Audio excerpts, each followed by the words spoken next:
بسم الله الرحمن الرحيم. اللهم صل وسلم وبارك على محمد وآل بيته الطاهرين. Frères et sœurs, chers téléspectateurs, assalamu alaikum wa rahmatullahi ta'ala wa barakatuh.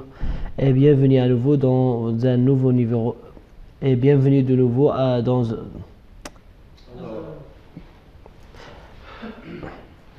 Bismillah ar-Rahman ar-Rahim. Allahumma salli ala Muhammadin wa alihi tahirin. Frères et sœurs, chers téléspectateurs, assalamu alaikum wa rahmatullahi wa barakatuh. Bienvenue à nouveau dans notre programme spécial pour les jours de deuil de Fatima Zahra alayha salam, et dont nous avons le grand plaisir d'accueillir à nouveau cher frère et cheikh Ibrahim Ba. Assalamu alaikum cher Ibrahim Ba, et bienvenue sur notre plateau. Alaykoum assalam wa rahmatullah. Aujourd'hui, Inch'Allah, comme hier nous avons parlé de Fatima Zahra alayhi salam, aujourd'hui nous allons parler encore plus de Fatima Zahra alayhi salam, et le titre ou bien le thème de cette émission, c'est les qualités spirituelles de Fatima Zahra alayhi salam. Et donc moi aussi je profite de vous lire une tradition rapportée que Fatima Zahra alayhi salam, elle disait dans ses invocations: Allahumma inni as'aluka quwwatan fi ibada. Oh Allah, je te demande la force dans l'adoration. Wa tabassuran fi kitabik, et clairvoyance dans ton livre saint, c'est-à-dire le Saint-Coran. Wa fahman fi hukmik, et une bonne compréhension dans tes ordres. Voilà, donc c'est comme ça elle était, Fatima Zahra alayha salam. Alors moi je m'adresse à vous, cher Cheikh Ibrahim Ba.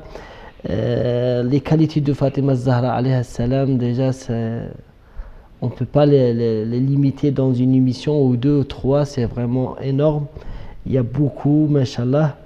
Je commence par l'infaillibilité de Fatima Zahra alayha salam, parce que c'est une qualité aussi spirituelle de Fatima Zahra alayha salam et de tout Ahl al-Bayt et les imams.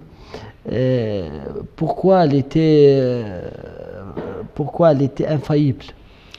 Bismillah ar-Rahman ar-Rahim. Alhamdulillahi Rabbil Alamin. Wa sallallahu ala Muhammadin wa alihi tahirin.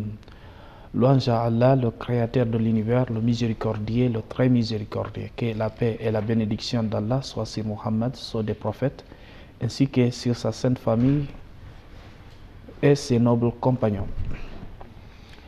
Je remercie d'abord les très chers téléspectateurs qui nous reçoivent aujourd'hui encore sur ce plateau pour toujours parler de Fatima Zahra alayhi salam. Et je vous remercie vous aussi de m'avoir toujours invité ici et de me donner l'occasion de m'exprimer ce qui est de la très noble, la dame des deux mondes, Fatima Zahra alayhi salam. Vous êtes bienvenue. Bon, pour répondre maintenant à votre question, c'est-à-dire pour parler de l'infaillibilité de Fatima Zahra alayhi salam, en fait, c'est une question qui est là, une question unanime pour ce qui est chez les chiites. Mais chez les sunnites, bon, c'est une question de divergence. Allah subhanahu wa ta'ala, il a doté au prophète sallallahu alayhi wa sallam et à sa sainte famille des qualités que d'autres personnes n'en ont pas. Ou bien plusieurs personnes n'ont pas eu, sauf les vertus d'Allah subhanahu wa ta'ala, à savoir ses saints prophètes. Donc Fatima Zahra, elle était l'image d'ailleurs de son père, alayhi salatu alayhi wa sallam. Elle était l'image de son père dans toutes les qualités. Elle suivait son père, alayhi salatu alayhi wa sallam. Maintenant, pour ce qui est de l'infaillibilité, Allah subhanahu wa ta'ala, c'est un verset qu'il a révélé au prophète alayhi salatu alayhi wa sallam sur la sourate, dans la sourate Al-Ahzab. 33, en tout cas, c'est le verset 33 dans la sourate 33. C'est le verset 33 en question. Il a dit, Innama yuridullah liyudhiba ankumur rijsa ahlal bayt. Il a dit, certes, Allah ne veut autre que vous purifier de toute souillure, ô vous, famille prophétique. Maintenant, la famille prophétique, qui sont la famille prophétique, en fait, qui se regroupe là-bas. La famille prophétique, à ce temps, elle était composée simplement du prophète alayhi wa sallam, de Imam Ali, de Hassan wa Hussein, et évidemment de Fatima Zahra alayhi salam. Donc, c'était cela. Et quand le verset là a été révélé au prophète alayhi wa sallam, le prophète, il l'a matérialisé, il a montré aux compagnons ce qu'Allah subhanahu wa ta'ala avait désigné comme Ahlul Bayt alayhi salam. Puisqu'il y a Ibn Abbas d'ailleurs qui nous a raconté dans une tradition, il dit que quand le verset 33 de la sourate 33 a été révélé au prophète sallallahu alayhi wa sallam, le prophète 7 mois durant, chaque prière de Subh, chaque prière de l'aube, il se tenait près de devant la porte de Fatima Zahra, évidemment d'Imam avec Ali et Hassan et Hussein certainement. Il disait Innama yuridullah liyudhiba ankum ar-rijsa ahlal bayt. Voilà, mettez-vous debout, la prière au Ahlul Bayt. Mettez-vous debout, la prière Ahlul Bayt. Sachez qu'Allah ne veut que vous éloigner de toute souillure, d'éloigner de vous de toute souillure. Donc, c'était là encore une matérialisation que ce verset-là vise réellement cela. C'est-à-dire lui, le prophète et ses anges. Maintenant, comme la tradition hadithul Kissa encore, que Salama même a raconté que le prophète alayhi wa sallam, un de ces jours, il est venu dans sa maison. Bon, il y a Fatima et sa famille, c'est-à-dire Imam Ali et Imam Hassan wa Hussein qui se sont rendus là-bas encore. Et le prophète les a couverts tous. Il a dit Allahumma ha'ulai ahlu bayti. Allah, certes, c'est là. Et pour ceux qui disent que les femmes du prophète, les épouses du prophète aussi font partie de Ahl al-Bayt, déjà Salama c'est une femme très vertueuse, que le prophète aimait très bien, mais il a dit non, reste à côté. À côté, vous êtes aussi, tu es dans le bien, tu es dans le bien, mais tu ne fais pas partie des membres de cette famille. Tu ne fais pas partie des membres de cette famille prophétique. Donc c'était là une explication claire que le verset de la purification est descendu simplement, uniquement pour ces 5 personnes-là. Et maintenant, pour ce qui est de cette purification, c'est des gens qu'Allah subhanahu wa ta'ala a purifiés. Étant donné qu'il a recommandé à la Ummah du prophète sallallahu alayhi wa sallam de suivre cela. Maintenant, Allah ne va pas nous recommander de suivre des gens qui veulent le désobéir. Allah subhanahu wa ta'ala, il a dit dans le Saint-Coran, Inna Allah la ya'muru bil fahsha. Allah ne recommande pas la turpitude. Maintenant, comment Allah subhanahu wa ta'ala, qui ne recommande pas la turpitude, peut recommander aux musulmans de suivre des gens qui sont corrompus? Oui, c'est ça. Pour ceux qui disent que Wali al-Amr, les détenteurs du commandement des musulmans, c'est possible qu'ils soient des compagnons normaux comme les gens de Ahl al-Bayt. C'est-à-dire qu'ils n'ont pas exigé l'infaillibilité pour celui qui va détenir le commandement. Mais voilà, ce que vous êtes en train de dire, c'est la preuve de l'infaillibilité de ceux qu'on doit suivre. Parce que vraiment, comme vous l'avez dit, Allah ne nous ordonne pas de suivre ceux qui peuvent désobéir à l'ordre d'Allah. Allah ne recommande pas la turpitude. Donc, ce qui prouve que Fatima Zahra, étant donné qu'elle fait partie des membres de cette famille, elle était aussi pure, était purifiée. Le prophète alayhi wa sallam, comme nous allons le voir dans d'autres émissions, à plusieurs reprises dit aux compagnons, Inna ghadaba yaghdabullah bi ghadabi Fatima. Allah, ce qui rend Fatima quand même fâchée, ça va fâcher aussi le Dieu. Ça va mettre Allah en colère. Et maintenant, une personne, quand elle se met en colère, Allah subhanahu wa ta'ala va se mettre en colère. Cette personne-là ne va pas se mettre en colère inutilement. C'est ce qui prouve que cette personne Exactement. est purifiée. Puisque ce n'est Elle pas est infaillible en fait. Elle est purifiée, elle est infaillible. Donc, elle est toujours avec Allah subhanahu wa ta'ala, elle obéit toujours aux ordres d'Allah subhanahu wa ta'ala. Et maintenant, il n'y a pas l'histoire aussi. L'histoire n'a pas raconté qu'à Fatima Zahra alayhi salam, elle a commis quelque chose qui est au-delà des prescriptions du Coran et de la sunna du prophète sallallahu alayhi wa sallam. Elle était toujours cadrée, elle avait toujours un très bon comportement, étant donné, oui, ce qui prouvait réellement qu'elle a été purifiée. Puisque quelqu'un qui a été, qu'on dit, prétend purifié, et maintenant, après cela, maintenant, il commet des turpitudes, et que l'histoire nous raconte cela, bon, c'est une contradiction qui va se mettre là. Donc, Allah subhanahu wa ta'ala, il a révélé le Coran, il n'y a pas de contradiction. Et même le prophète, quand il a recommandé aux compagnons de suivre le Coran, il a dit: je vous ai laissé les deux poids, à savoir le Coran et ma famille prophétique, c'est-à-dire Ahlul Bayt alayhimus salam. Et il avait précisé là-bas que ces deux poids-là ne vont pas se contredire jusqu'à ce qu'ils me trouvent au Hawd, c'est-à-dire aux jardins dans le paradis. Donc, ce qui prouve que Fatima Zahra, elle est infaillible, elle a été purifiée par Allah subhanahu wa ta'ala. Donc, d'après vous, c'est la première alors des qualités que vous allez nous citer. En fait, il y a beaucoup de qualités, vous ne pouvez pas les citer tous dans une émission ou deux ou trois. Donc, parmi les qualités de Fatima alayhi salam, c'est qu'elle fait partie des gens du manteau, quoi. Les gens d'Ahl al-Bayt alayhi salam, les saints que purifie le prophète Ali, Hassan, Hussein et Fatima Zahra alayhi salam. Que la paix soit sur eux. Donc voilà, je vous remercie quand même pour cette première partie, pour vos explications et pour votre service à notre Fatima Zahra alayhi salam, la fille du prophète. Et Inch'Allah, juste après, nous allons continuer notre discussion. Chers téléspectateurs et téléspectatrices, restez avec nous juste pour quelques secondes.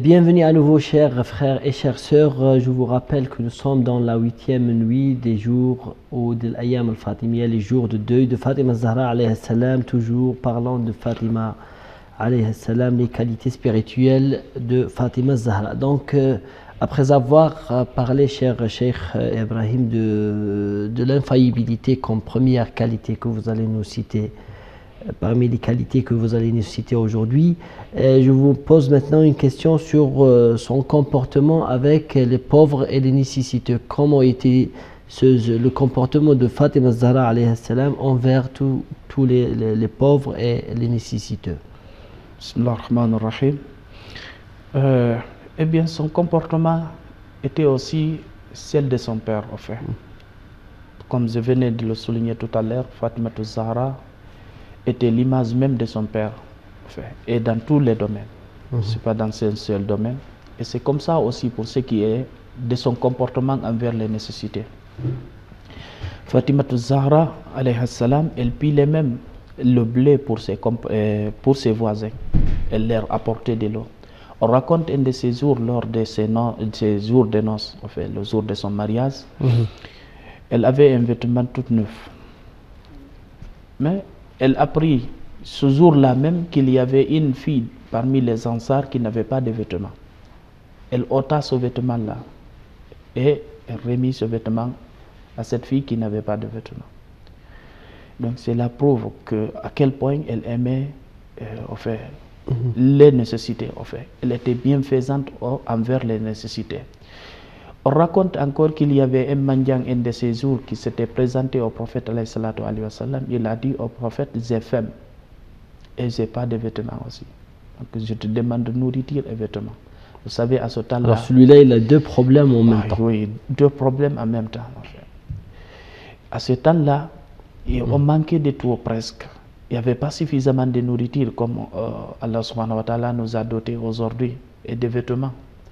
Et surtout le prophète, alayhi salam. Oui. Sallallahu alayhi wa alayhi, pardon. Le prophète, il était toujours dans le niveau des gens les plus pauvres de la communauté. Oui, oui.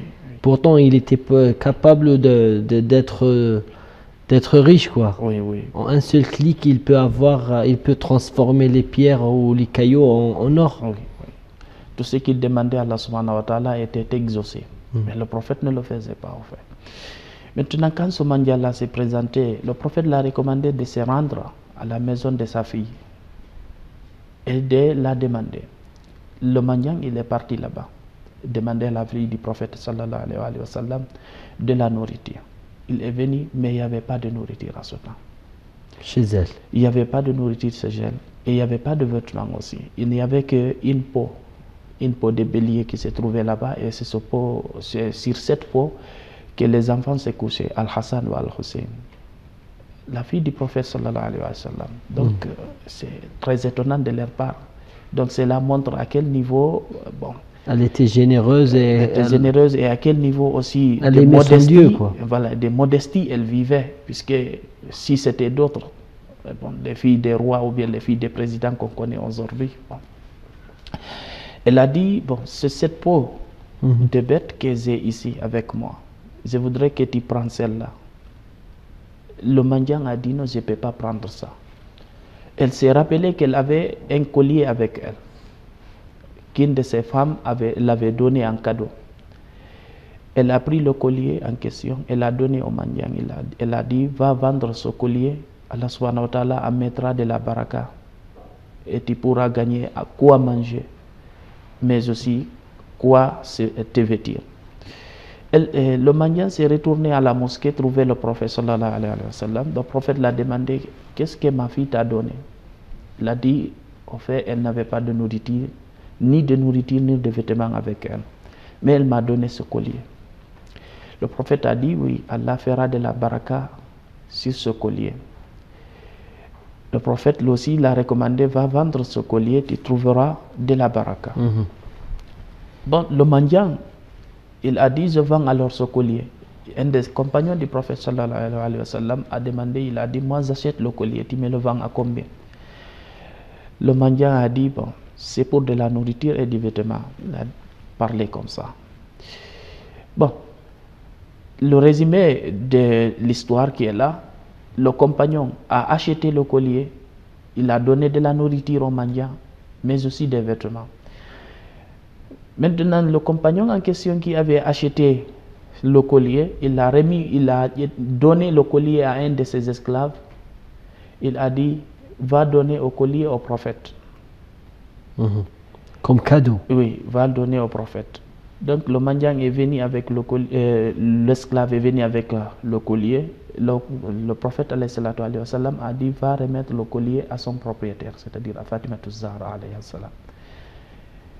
Bon, quand le mendiant est venu de remettre le collier à Fatima Zahra alayhi salam, Fatima Zahra l'a annoncé là-bas que son propriétaire l'avait affranchi, qu'il est libre maintenant. L'esclave s'est mis à rire. Fatima Zahra l'a demandé pourquoi tu ris. Il a dit, avec ce collier simple, le collier là, à cause de lui, Allah subhanahu wa ta'ala a nourri un pauvre. Il a vêti aussi un homme qui avait besoin de vêtements, mais aussi il a affranchi un esclave. Qu'Allah a mis de la baraka à ce collier. En même temps, il s'est retourné à son propriétaire. Donc Allah subhanahu wa ta'ala a mis de la baraka, ce que Al-Fatima Zahra alayhi salam faisait. Donc elle était comme ça avec ses voisins. Ça c'était son comportement, en tout cas avec les lignes situées, les pauvres et les voisins comme vous avez dit, mais en général comment était son comportement ou bien comment était quand même sa vision envers les biens de ce monde, de tout ce qui est matériel? Est-ce qu'elle était comme toutes les femmes qu'on voit maintenant ou à l'époque du prophète et avant lui, ou elle était différente? Bon, Fatima Zahra elle n'avait pas d'option pour ce qui est des quinquants de cette vie, des bienfaits de cette vie. Comme par exemple, beaucoup de femmes vont s'attacher au bienfait de ce bas monde. Dans notre temps, malheureusement, la majorité des femmes aiment les bijoux, quoi. Oui, oui. Quand elles voient les bijoux, déjà, elles se perdent. Oui, oui. On raconte qu'un de ces jours, il n'y avait même pas à manger dans la maison de Fatima Zahra alayhi salam. À ce temps-là aussi, elle n'avait qu'un seul collier qu'on l'avait donné. Elle avait donné, c'est ce qu'on avait donné comme dot quand elle s'est mariée à Imam Ali alayhi salam. Bon, c'est ce qu'elle a donné à son mari. Elle a dit, va vendre ces colliers-là et trouve-nous quoi manger. Trouve-nous quoi manger. Imam Ali alayhi salam, il est parti, il a vendu le collier. En revenant maintenant, il a rencontré un mendiant qui disait, qui va faire pour Allah et qui va faire quelque chose qui va retrouver le jour de la rétribution et qu'il me nourrisse, car je n'ai pas de nourriture. Imam Ali a donné ce qu'il avait acheté comme aliment, puisqu'il avait acheté un aliment pour Fatima Zahra, un aliment qu'elle aimait très bien. Et il a donné ça au mendiant. Quand il est rentré à la maison, c'est pas comme nous, par exemple, si nous n'avons pas gagné de l'argent, bon, on a même peur de rentrer à la maison, c'est pas facile. Oui. Bon, lui, il est parti, il a dit Fatima, il a raconté l'histoire. Bon, Fatima a dit Alhamdulillah. Pourtant, elle avait faim quand même. Ouais. Donc, elle était contente. Elle était très satisfaite de l'action que son mari a fait.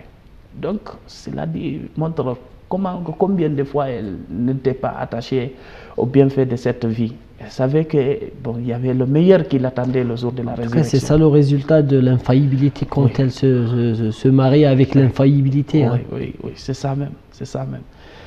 Maintenant, bon, elle ne s'attachait pas à ce bien de ce bas monde.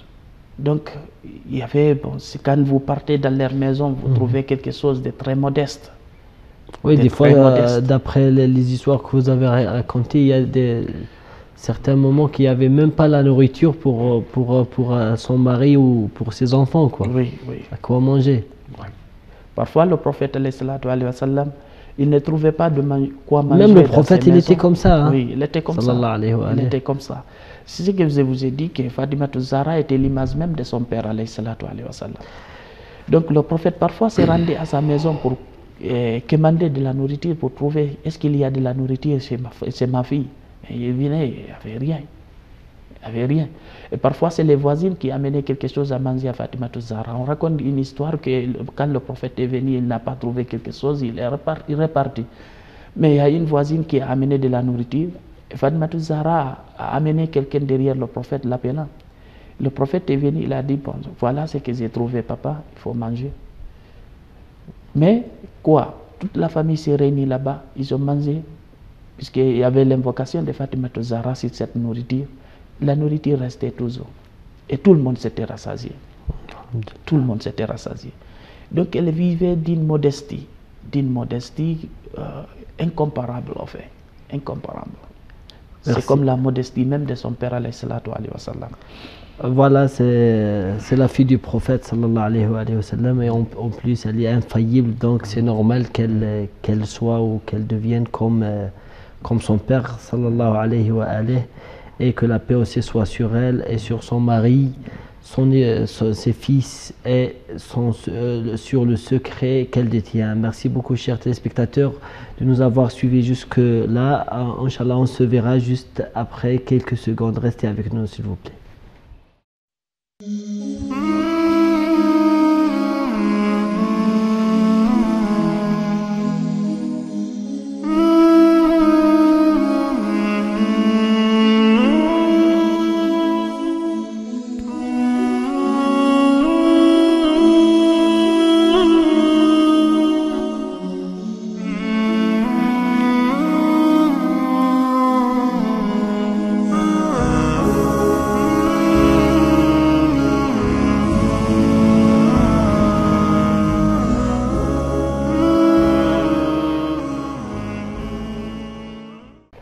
Bienvenue à nouveau, chers téléspectateurs, dans notre troisième et dernière partie. Toujours parlons des qualités spirituelles de Fatima Zahra alayhi salam. Cher Cheikh Ibrahim Ba, Le voile de Zahra, qu'est-ce que vous pouvez nous dire sur le voile de Fatima Zahra alayhi salam? Comment était en fait? Oui, vous savez, pour ce qui est du port du voile, c'est une recommandation divine, puisque bon, Allah subhanahu wa ta'ala a révélé des versets, on ne va pas dire un seul verset, mais il a révélé des versets au prophète alayhi salam, le recommandant de parler à ses filles, à ses femmes, aux femmes des croyants. يا أيها النبي قل لبناتك وأزواجك ونساء المؤمنين يدنين عليهن من جلابيبهن. Donc Fatima Zahra était un exemple pour ce qui est de ça. On raconte un de ces jours, il y avait un aveugle qui s'était présenté ce jeune, alors que son père était bien sûr présent. Mais quand l'aveugle a frappé à la porte, Fatima Zahra a mis son hijab. Elle a mis son hijab. Le prophète l'a demandé. C'était aveugle? Oui, c'était un aveugle qui s'était présenté. Le prophète l'a demandé, mais pourquoi tu mets ton hijab? Pourtant, tu sais bien qu'il est aveugle. Il est aveugle. Fatima a dit, si lui, il ne me voit pas, moi, je le vois. Donc, cela montre à quel point Fatima Zahra, bon, elle tenait au voile. Elle tenait au voile. Donc, elle a dit, lui, s'il ne me voit pas, bon, moi, je le vois. Et elle nous a raconté aussi dans un de ses hadiths. Elle a dit le plus bon pour la femme, c'est qu'elle pourtant ne voit pas pardonnez-moi, pourtant le fait qu'elle le voit, elle n'a pas besoin de porter le hijab, qu'elle voit ou elle ne voit pas.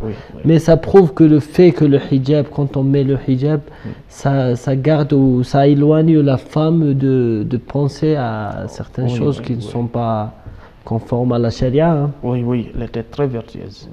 Elle a dit, s'il ne me voit pas, moi je le vois.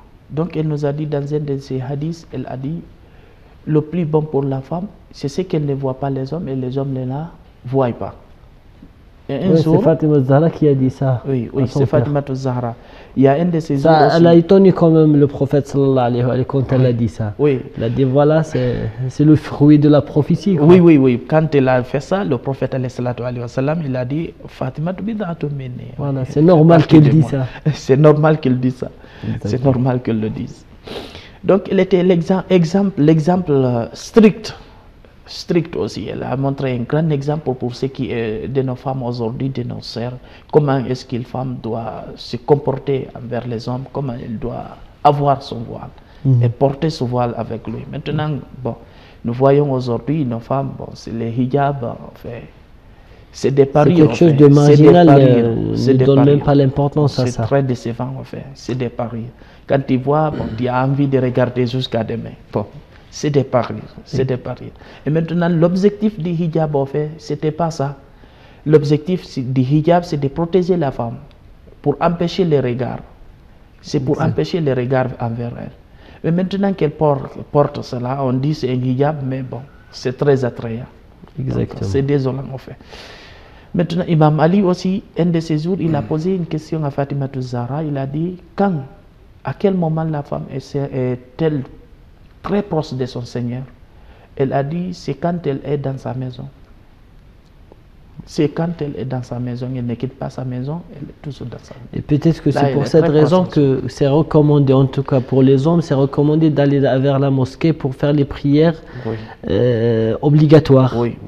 Alors que pour les femmes, la meilleure prière, qu'elle fait la femme, c'est celle qu'elle a fait dans sa chambre même. Oui, dans sa chambre. Là où elle couche avec son mari. Oui.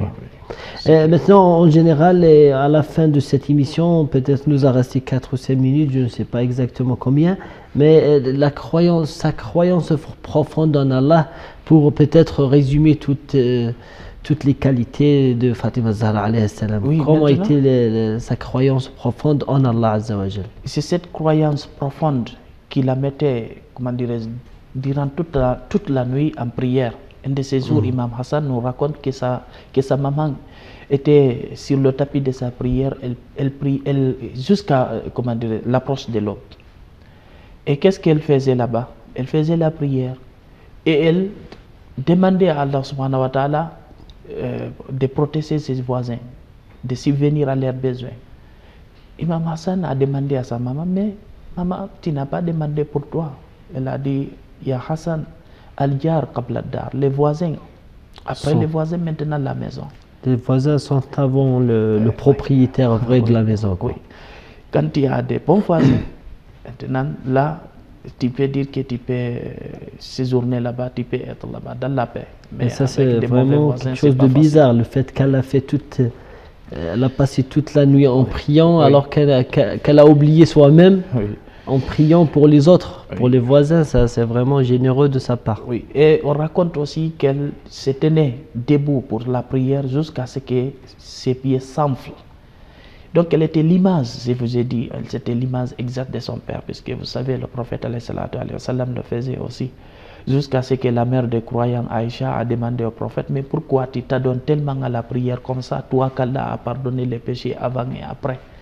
Il a dit, alors je ne serai pas un esclave reconnaissant à son Seigneur.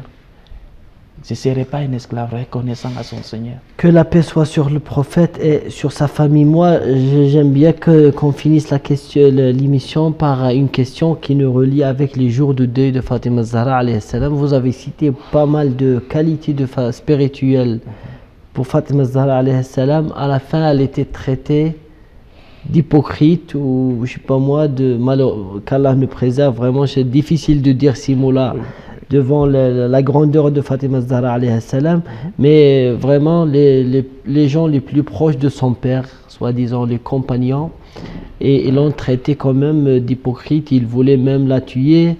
Oui, qu'est-ce que vous pouvez nous dire en quelques minutes? Oui, c'est très décevant ce qui s'est passé après la mort du prophète sallallahu Est-ce qu'elle mérite, avec ces qualités-là, est-ce qu'elle mérite ce traitement-là? Ce traitement, elle ne le méritait pas du tout.